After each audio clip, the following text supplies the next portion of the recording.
토트넘 팬 여러분, 이번 12라운드의 경기에 대한 실망감을 덜어드리고자 하는 마음으로 이야기를 시작해 보겠습니다. 토트넘 대 울버햄튼 경기 시작 1시간 전에 그 설렘과 기대감은 극에 달했었죠. 벤탄쿠르 대신 호이비에르가 선발로 나선 것 외에는 대체로 예상된 라인업이었습니다. 손흥민, 존슨, 클루셉스키, 포로, 다이어, 벤데이비스, 에메르송, 비카리오가 그 주인공들이었죠. 모두가 의문을 품었던 것은 엔지볼이 이 선수들과 어떻게 호흡을 맞출 것인가였습니다. 그리고 그 기대에 부응하듯 토트넘이 경기 초반에 빠르게 첫 골을 넣었습니다. 평범해 보이던 빌드업 중에 사르가 왼쪽에서 반대쪽으로 볼을 전달했고 그 볼은 포로에게 도달했습니다. 이 순간 포로의 연기력이 빛을 발했죠. 그는 상대 수비를 완벽하게 속이며 클루셉스키에게 볼을 연결했습니다. 이뿐만 아니었습니다. 포로는 농구에서 볼 법한 스크린 플레이로 등을 돌리며 울버햄튼 선수들을 따돌렸습니다. 이러한 토트넘의 전술은 경기 초반에는 효과적이었지만 경기 후반으로 갈수록 울버햄튼의 강력한 압박과 전환 플레이에 밀리기 시작했습니다. 특히 후반전에 들어서면서 울버햄튼의 경기력은 점점 강해졌고 토트넘의 수비진은 이에 대처하기 어려움을 겪었습니다. 결국 울버햄튼은 끈질긴 공격으로 토트넘의 골문을 열며 경기를 뒤집었고 토트넘 팬들에게는 아쉬움이 커진 하루가 되었습니다. 토트넘과 울버햄튼 경기의 흐름은 마치 각본이 짜여진 듯한 전개로 이어졌습니다. 울버햄튼의 수비수들이 포로의 역동적인 움직임에 반응하지 못하는 사이 클루셉스키는 노련하게 백패스로 포로에게 볼을 연결했고 포로는 존슨에게 정확한 패스를 전달하여 득점으로 이어졌죠. 이 장면은 마치 잘 짜인 농구 경기의 하이라이트를 보는 듯했습니다. 특히 존슨의 득점 장면은 농구의 엘리우프 덩크를 연상시켰고 존슨이 토트넘에서의 첫 골을 넣는 순간은 매우 인상적이었습니다. 손흥민 선수가 존슨의 득점 후 1초 만에 포로에게 달려가 경의를 표하는 모습은 팀워크와 상호 존중의 미덕을 드러내는 순간이었습니다.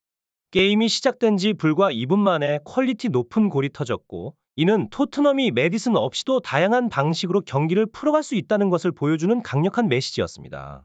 하지만 경기는 예상과 다른 방향으로 전개되기 시작했습니다. 울버햄튼은 홈에서 혼란스러워했지만 토트넘의 엔지볼에 완벽하게 적응하지 못하고 약간의 헤매임을 보였습니다. 토트넘은 한 골에 만족하지 않고 더 많은 공격을 시도해야 했으나 그런 전략이 완벽하게 실행되지는 않았습니다. 특히 전반 9분경 울버햄튼의 빠른 역습에 고전하며 실점 위기를 겪었지만 벤 데이비스의 끝까지 포기하지 않는 정신으로 클리어링하는 모습이 인상적이었습니다.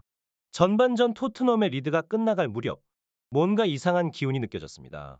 에릭 다이어가 평소 자신의 위치에 있지 않았죠. 그가 마크하던 상대 선수에게 속아 허무하게 뚫렸습니다. 그 순간 우리는 다이어의 빈자리가 얼마나 큰지 깨달았습니다. 그럼에도 불구하고 다행히 실점은 없었습니다. 전반전 1-0으로 우리가 앞선 상태에서 끝났으니까요. 하지만 전반전 점유율이 60% 이상에 달하며 울버햄튼을 압도했음에도 불구하고 무언가가 이상했습니다. 토트넘의 엔지볼은 이날 경기에서 슈팅이 거의 없었습니다. 두 번의 슈팅 시도 중 손흥민은 단 한 번도 슈팅을 하지 못했습니다. 반면 울버햄튼은 점유율이 낮음에도 불구하고 무려 9번의 슈팅과 여러 차례의 유효 슈팅을 기록했죠. 토트넘이 코너킥 6개를 허용하는 등 사실상 울버햄튼이 경기를 주도한 느낌이었습니다. 토트넘의 패스는 많았지만 그 질이 이전과는 달랐습니다. 대부분이 횡패스였고 전진 패스는 거의 시도조차 하지 않았습니다. 로메로가 있었다면 이런 부분에서 큰 차이를 만들었을 텐데요. 그의 전진 패스나 돌파는 동료들의 2차, 3차 움직임을 이끌며 상대를 괴롭혔습니다. 하지만 이제 그런 움직임이 없어졌고 경기는 다소 투박하고 답답한 양상을 보였습니다. 경기의 주도권을 쥐고 있었던 토트넘이었지만 결국 전반전에 우위를 이어가지 못했습니다. 이는 팀 구성의 변화와 주요 선수들의 부재가 끼친 영향이 분명했습니다. 이번 경기는 토트넘에게 있어 중요한 교훈이 될 것이며 다가오는 경기들에서는 보다 짜임새 있는 전략과 탄탄한 수비 그리고 효과적인 공격 전술을 선보일 것으로 기대됩니다. 울버햄튼의 압박에도 불구하고 토트넘은 압박을 받을 틈을 거의 주지 않았습니다. 하지만 이것이 반드시 좋은 것만은 아니었습니다. 압박을 받을 때 오히려 공간이 많이 생겨 뚫고 나오면 훌륭한 플레이가 가능한데 이번 경기에서는 토트넘이 쫓기자마자 곧바로 패스를 해버리며 울버햄튼의 수비 라인이 잘 정비될 수 있도록 도와주었습니다. 이전에는 토트넘이 압박을 뚫고 나오는 모습이 경기에 재미를 더했었죠. 그런데 메디슨이 없는 지금은 삼선에서의 문제가 생겼을 때 그의 지원이 없어 빌드업이 어려워졌습니다. 후반전에는 변화가 필요했습니다. 특히 손흥민과 황희찬 두 코리안 선수의 활약이 전반전에는 거의 없었기 때문에 경기의 흐름을 바꿀 새로운 전략이 필요했습니다. 토트넘은 후반 종료 직전까지 1-0으로 앞서고 있었고 이 경기에서 가장 중요한 것은 승리였습니다. 세필드전, 루턴타운전 모두 힘든 승리였으니 핵심 선수들이 이탈한 상황에서 조금이라도 희망을 갖기 위해서는 승리가 필요했습니다.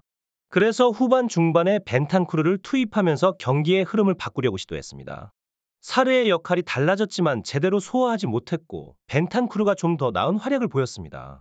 이러한 전략적 조정은 경기 막바지에 효과를 보여주기 시작했고 토트넘은 경기를 통제하며 승리를 향해 나아갔습니다. 팀의 상황을 고려할 때 이러한 승리는 토트넘에게 귀중한 동기부여가 되었으며 다가오는 경기들에서도 이러한 긍정적인 흐름을 이어갈 수 있기를 기대합니다. 토트넘은 계속해서 도전하고 적응하며 발전하는 모습을 보여주어야 할 것입니다. 토트넘의 이번 패배는 팀의 현재 상황을 가감없이 드러내는 경기였습니다. 핵심 선수들의 부재와 전략적 유연성의 부족은 경기 내내 두드러졌고 이는 결국 울버햄튼에게 역전패를 당하는 결과로 이어졌습니다. 특히 마지막 순간에 허용된 역전골은 토트넘 수비진의 취약점을 여실히 보여주었습니다. 이러한 상황에서 토트넘은 반성과 함께 새로운 전략을 모색해야 할 필요가 있습니다. 이번 경기에서 토트넘의 가장 큰 문제점 중 하나는 중원의 제어력 부족이었습니다. 메디슨의 부재는 중원에서의 창의적인 플레이와 공격 전개에 큰 영향을 미쳤고 이는 공격진의 활약에도 영향을 줬습니다. 손흥민과 황희찬 같은 공격수들은 공을 제대로 받지 못해 기회를 만들지 못했습니다. 이는 팀 전체의 공격력 저하로 이어졌고 결국 골 기회를 만드는 데 어려움을 겪었습니다. 또한 토트넘의 수비진도 중요한 순간에 실수를 범하며 경기의 흐름을 상대에게 내주었습니다. 특히 경기 막판에 허용된 두 골은 수비진의 집중력 부족과 전술적인 오류를 그대로 드러냈습니다. 이런 상황에서 토트넘은 수비진의 안정성과 탄탄한 전술적 구성을 다시금 강화하는 데 주력해야 할 것입니다. 이번 패배를 통해 토트넘은 팀의 약점을 분명히 인식하고 이를 보완하기 위한 방안을 모색해야 합니다. 특히 팀의 핵심 선수들이 부상이나 징계로 결장하는 상황에서 다른 선수들이 그 공백을 메울 수 있는 능력을 키워야 합니다. 또한 팀 전체의 유기적인 움직임과 전략적인 플레이를 강화하여 다음 경기에서는 더 나은 결과를 가져올 수 있도록 해야 할 것입니다. 토트넘의 팬들은 여전히 팀에 대한 믿음과 지지를 보내고 있습니다. 팀은 이 믿음에 보답하기 위해 끊임없이 노력하고 다가오는 경기들에서 강한 모습을 보여주어야 합니다.